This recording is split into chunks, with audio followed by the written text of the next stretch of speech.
এ একটু পড়বার বই রে, একটু পড়বার বই। রাতে ফুটবল খেলা আছে, তখন না হয় বাপ বেটা একসাথে খেলা দেহমনি। এখন একটু পড়বার বই। নিজের চোখেই তো দেখতেছ তোর ছোট কাহা বৈশা বৈশা আরামসে কাম করে অফিসে। তখন আমি পেজ লাগাই মাইসের খেতে। নিজের চোখেই তো দেখতেছ গ্রামে একটা জলসা হলে এখন তার পোস্টারেও নাম ওঠে তোর ছোট কাহার। ছোট ভাই বৈশা থাহে প্যান্ডেলে, আর আমি বসি খের পাইতা মাটিত। ছোট কালে যখন তোর কাহা পরিবার বসত বইলিয়ে, আমি ওকে খুব খেপাইতাম। আমি ওক বলতাম, এই দেখ তুই কষ্ট কইরা পড়তেছ, আর আমি গুল্লুরি খেলা এলাম বন্ধুদের সাথে।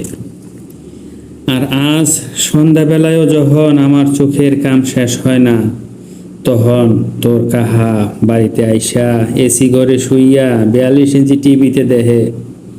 তুমি বন্ধু কালা পাখি, আমি যেন কি। এসির সেই বাতাস আমার ঘর পর্যন্ত না আসলেও টিভির সেই সাউন্ড আমার কান পর্যন্ত ঠিকই আসে। তোর কান পর্যন্ত আসে না?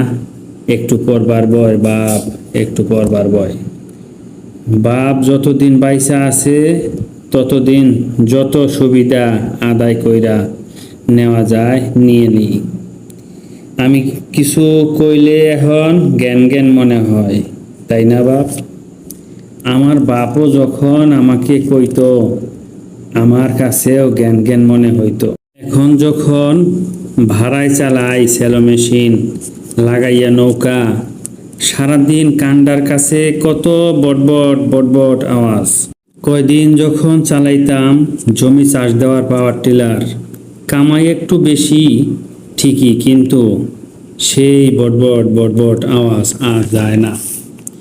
জীবনে গরিব হলে আওয়াজ একটু বেশি বাপ, জীবনে গরিব হলে আওয়াজ একটু বেশি। চাল বাঙ্গাইনা মেশিনের আওয়াজ, সেলাই মেশিনের আওয়াজ, আগুনে পোড়াইয়া লোহা পিটাইয়া পিটাইয়া সোজা হবার আওয়াজ, কাঠের সমিলের আওয়াজ। কোন আওয়াজটা তোমার কাছে বেশি পছন্দ বাপ?